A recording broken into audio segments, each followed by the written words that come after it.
Hey, are we on? What are these? Purple. I got purple this week. I think that looks better on me. Don't you think? I got all different colors. Usually I don't need them. Um, but for some reason I like to have the glasses. Leslie Piloto Classic here. Zazoo Plazz, by the way. I like to have the glasses, like I can see far away, 2020.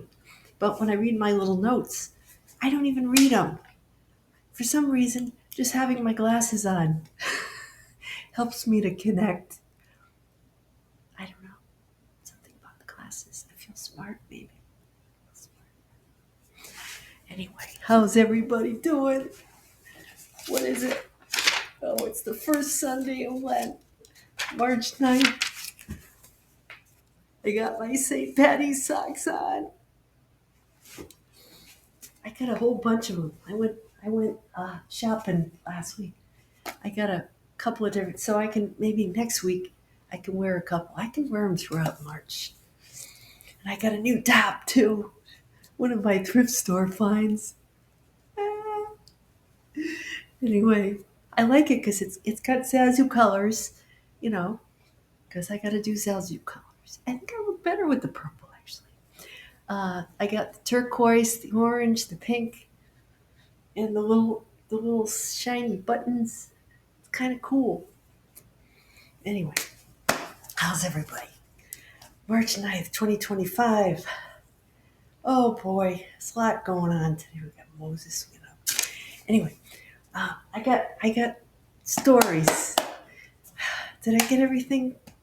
Oh, I'm so hungry. I'm gonna have my snack after. I made some. I posted on Facebook. I made some jambalaya this week, and it came out pretty good actually. Um, I had to go to the store and get that. Like if you watch every week, you know the ongoing stories here, folks. I had to go to the store and get some okra and what else? Some other stuff that I needed because linguine because I neglected to put it on my list. So got all that, made the jambalaya, but I didn't make it till the day after. It was 2 days after Mardi Gras. I don't follow the same schedule. Like it's supposed to be Lent, right? So all the good Catholics, and I'm a recovering Catholic, but that's what I've got. I used to be Catholic when I was a kid. 12 years of Catholic school, Jesuit college. The whole. Now I'm sort of. It's not that I'm not Catholic, but I'm sorting things out for myself, and I'm finding, and this is my quest. It's not even a quest. It's just being who I am, right? So this is what I'm about. I don't follow anything external to myself anymore. I'm going along. I'm saying, okay, I'm going to pick this. I'm going to pick that, from the buffet, and I put it all together. And I have my own spiritual code, my own beliefs, sort of it works for me. I'm not trying to convert anybody. I'm not trying to influence anybody. I'm merely sharing with you things I've picked up on my journey of life. If you find this amusing, fine, great. Come along for the ride. Anyway, this is how I roll. But I still read the readings. And what I'm doing is I'm making sense. I'm trying to, reevaluate the things that I was taught as, growing up and to see, how I feel about them now that I have my own mind and I can think for myself, see, as a grown up. So this is what I do. And it's coming along really great. And I noticed what I do is I share with you the things in my real life, you know, in my creativity that have popped up as a result of changing certain beliefs that I've had. Because you read about, you see all these videos out there. This bothers me. I watch these, they have these AI generated videos, right? With all the same stuff. And they keep saying the same thing over and over. And there's some guy or some lady with a British accent, saying all this crap, right? And they keep you listening till the end because you're the chosen and you're, if you found this, then you're. I get to the point where I can't watch it anymore. That's how I know I'm making progress because the stuff that I used to watch and think was so great, I don't think it's so great anymore. It makes me almost want to gag. So, anyway, is that done? Okay, that's done. Yeah, so we sprang ahead last night. My rant is over. Um, yeah, daylight savings time here in Connecticut. And let's see. Oh, I finished my taxes. Psst, that's done. I'm way ahead of the game. I'm so proud of myself. Yeah. And my kid, the younger one, who's at UCONN, he's a forestry major, and they go out and they tap the trees, and they're actually making syrup. And they have a shed or part of the school of agriculture where they actually make maple syrup, which is kind of nice, that we have it right in our own backyard. And so one of the local news stations is going to interview him as part of the team that's doing this. He made some a couple years ago. I think I posted on my page.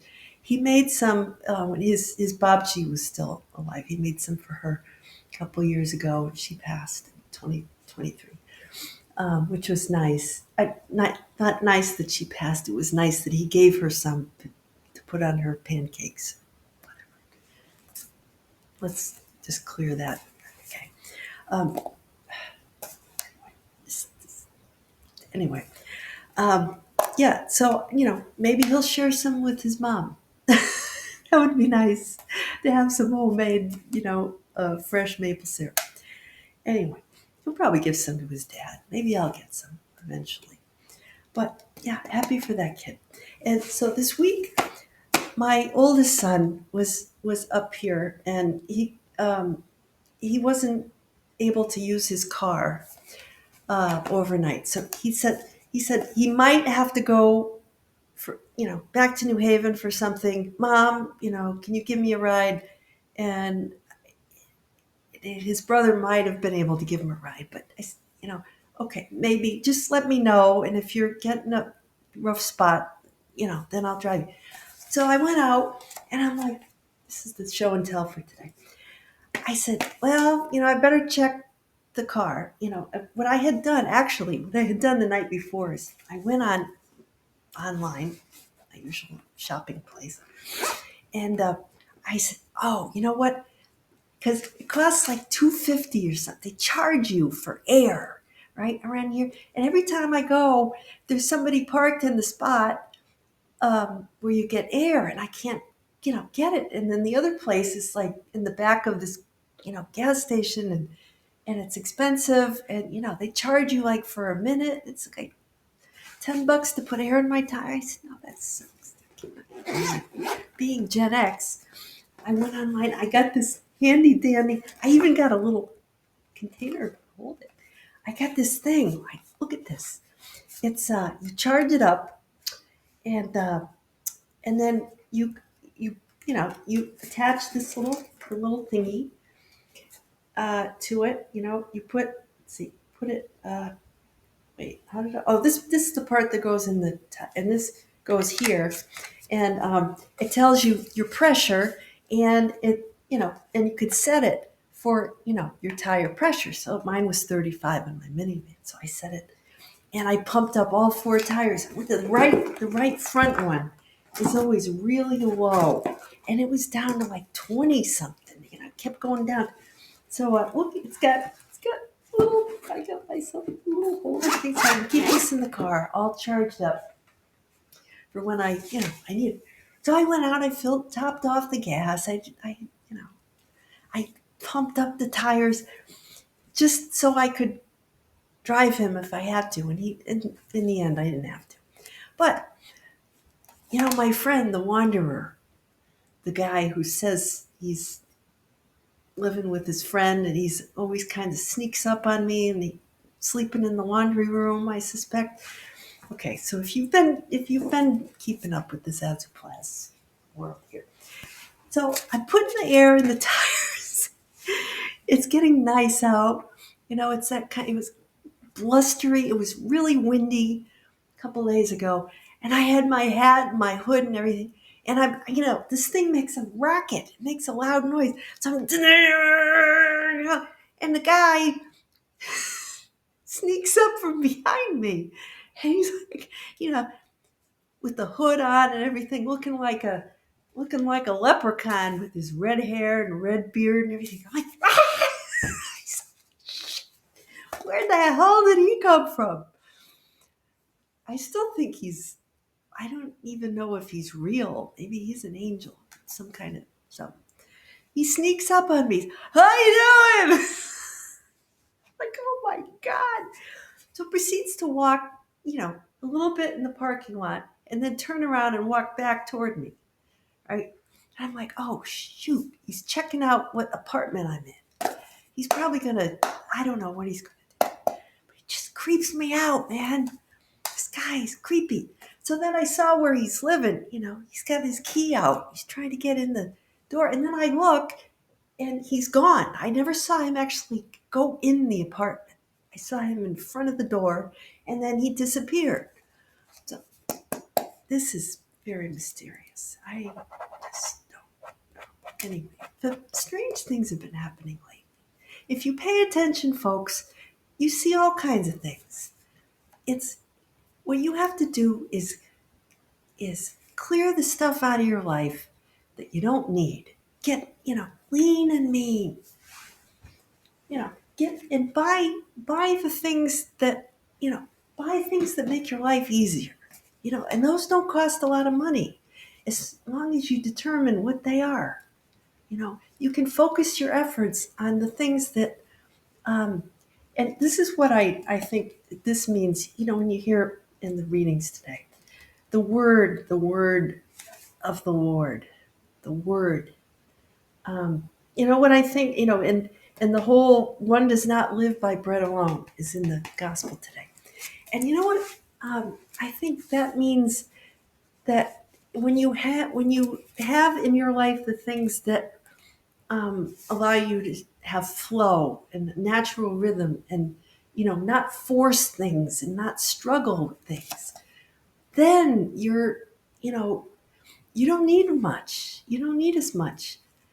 It's when you're lacking in the things that feed your soul that I think, you're, you struggle because you're constantly trying to fill that void with lots of things, distractions, you know, food, drink, whatever you do to sort of numb out. And not to say that those things are bad. We need to eat. We need to play and have fun. Entertainment is good. But moderation is what I'm talking about. When you have temperance and moderation in life, then you can go hog wild on the things that,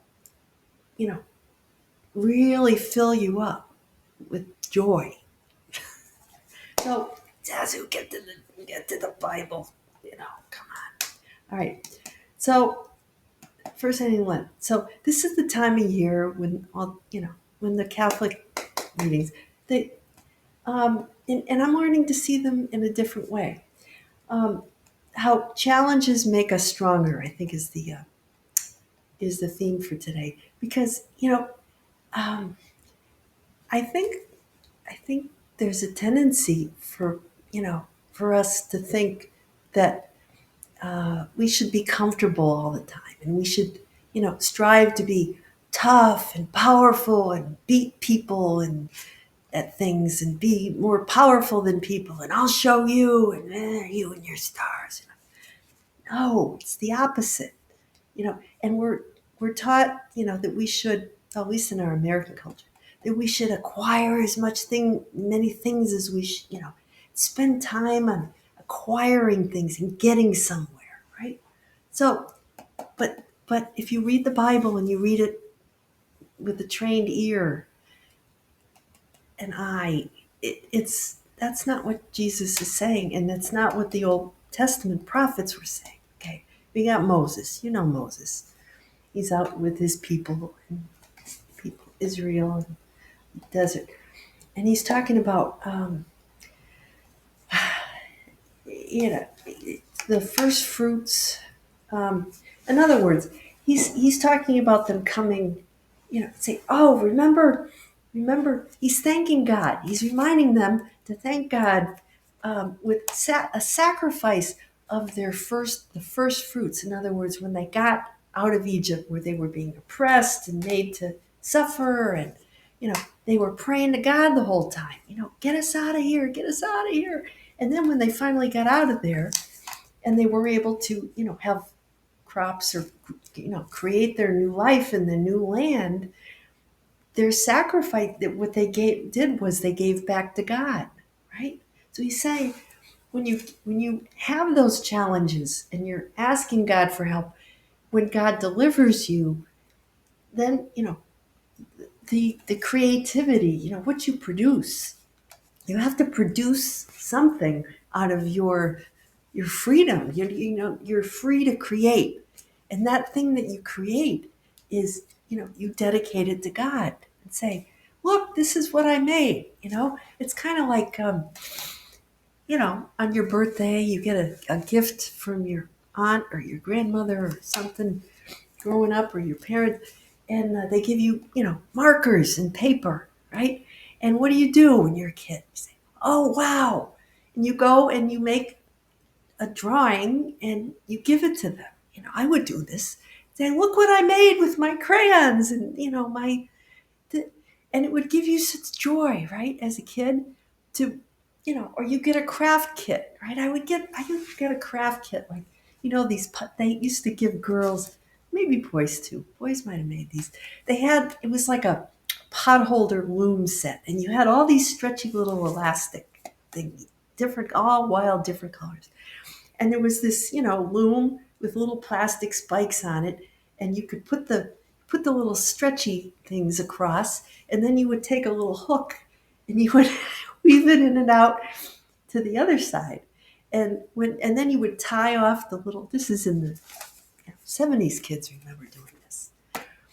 Then you would tie off the loops, and then you'd have a nice little pot holder. And I would make a ton of these for my mother, and she'd keep them out, and they would be shrinky dinky little things, but she'd use them, she'd display them, and she'd put one out just to show off what I did, whatever. So it's kind of like that. It's like when we get what we've been asking for, you can't just relax, right? Just because things are good in life doesn't mean that you forget about God. Sometimes people just pray when things are bad, and then they forget. You ever have those fair weather friends who just come around, when to celebrate when something good happens, but the minute something goes wrong, they take off, right? All right. So that's kind of the nature of things that, we have to give back, right? And maybe that means giving back to somebody else. Our way of giving to God is to give back to somebody else, pay it forward. If somebody's helped you, you don't necessarily have to pay that person back, but you can pay somebody else, help someone else who needs. See? So I think that's what that means. Yeah. So that, and this is the theme. Be with me, Lord, when I'm in trouble is the psalm. It's the whole thing about the angels guarding us, lest we, dash our foot on a stone. That's kind of in line with the gospel. It said we can tread on a snake, an asp, viper, trample the lion and the dragon. In other words, you know,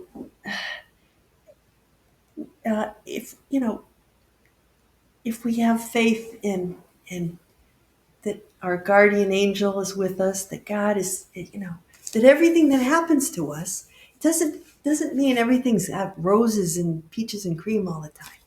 But we have faith that whatever we're going through is for our highest good. See, it's an attitude. So we know that,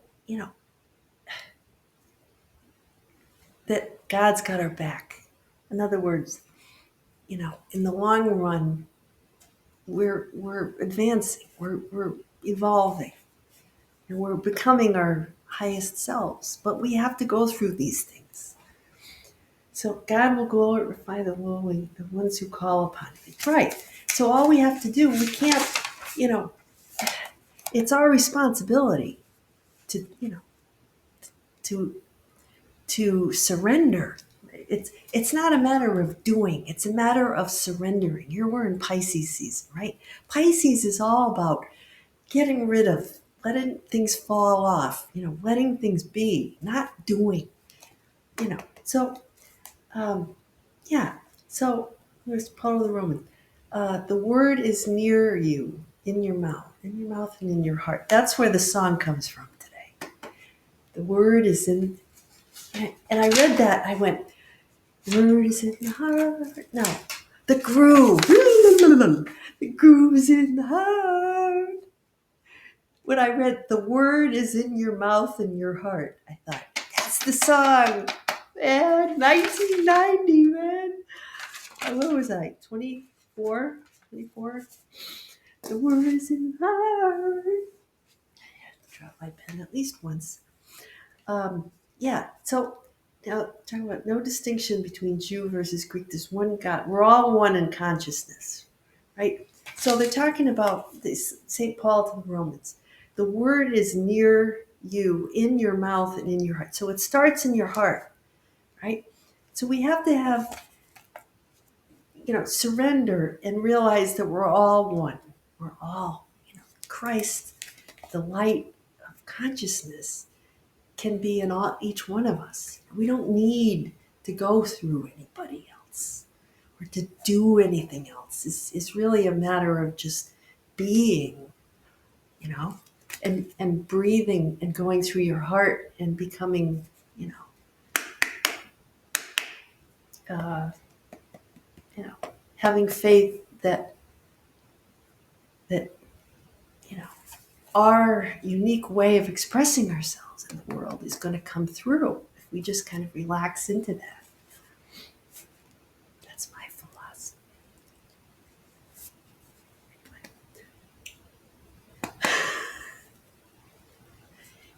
And I'm going to keep showing up and doing my spiel anyways. Luke, yeah, Jesus filled with the Holy Spirit returned. He was hanging out at the Jordan River, and then he went on purpose into the desert for 40 days to get tempted by the devil. He went on purpose, just so okay. So he was a Pisces. So Pisces are all about martyr. They're the martyrs, aren't they? How you know any Pisces? I sure do. My former spouse, my husband, ex-husband, there, always watches. He's a Pisces, and my grandparents are both Pisces, and so they like to play the martyr. That's the lower version of Pisces. Oh, I'll do it. Sort of a little bit of a sacrificial streak they have. So the devil's tempting him, to just say, oh, I'll turn that stone into bread, whatever. One does not live by bread alone. Takes him up. Oh, here are all the kingdoms of the world I can give you. Well, we only worship the Lord. And takes him to the top of the temple.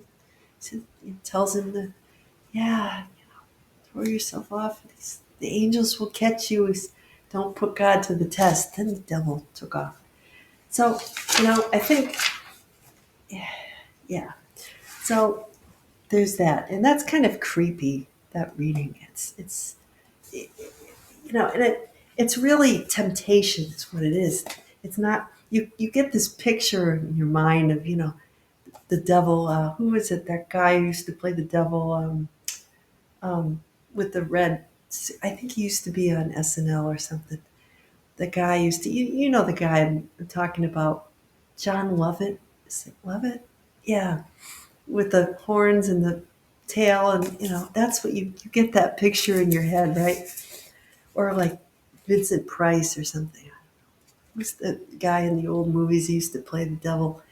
But yeah, so but really, I think what it is the devil. We have well, that's another good song, "The Devil Inside."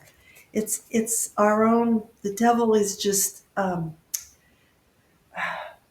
that part of us, that's that lower part of us that when our energy gets low, we're tempted, right?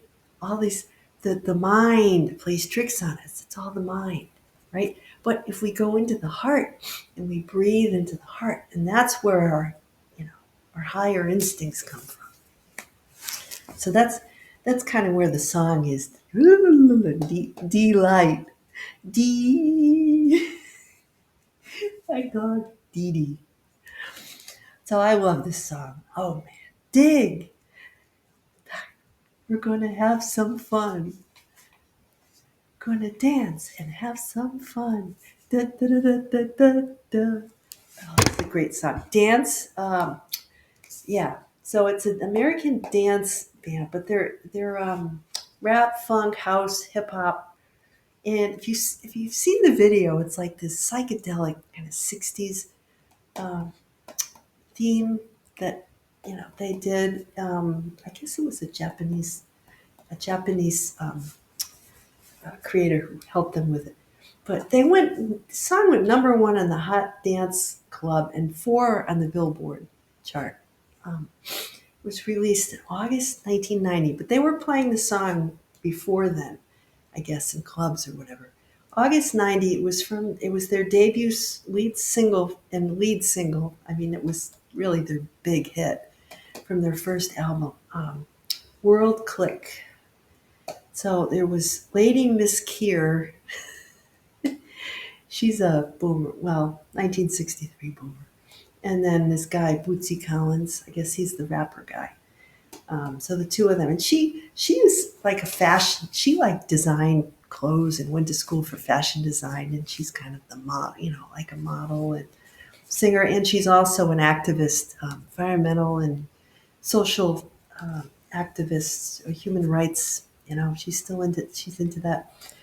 Um, and I said, no, are they saying my succotash wish, my supper dish, something?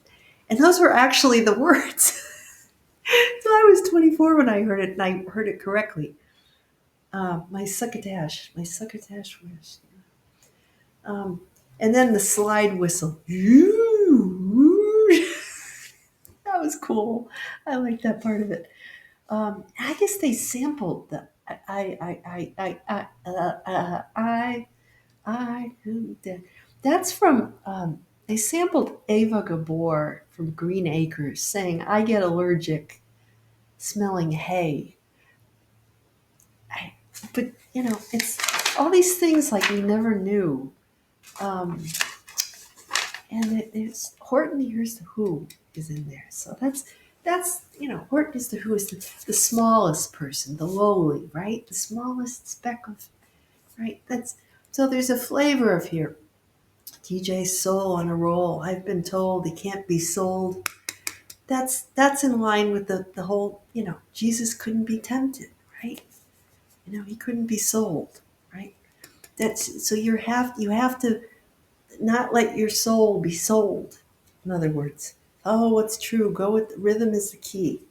So the words to this song are great, but I'm running out of time here today, so I'm going to let you just go and listen to the song and dance and have some fun while I go and have my snack because I'm hungry. And so have a great week. And St. Patty's Day is coming up. Get your decorations out. Ready to celebrate spring. You have a great first week of spring. And I will be back next week. Same place, different time. Take care, everybody. Zazoo.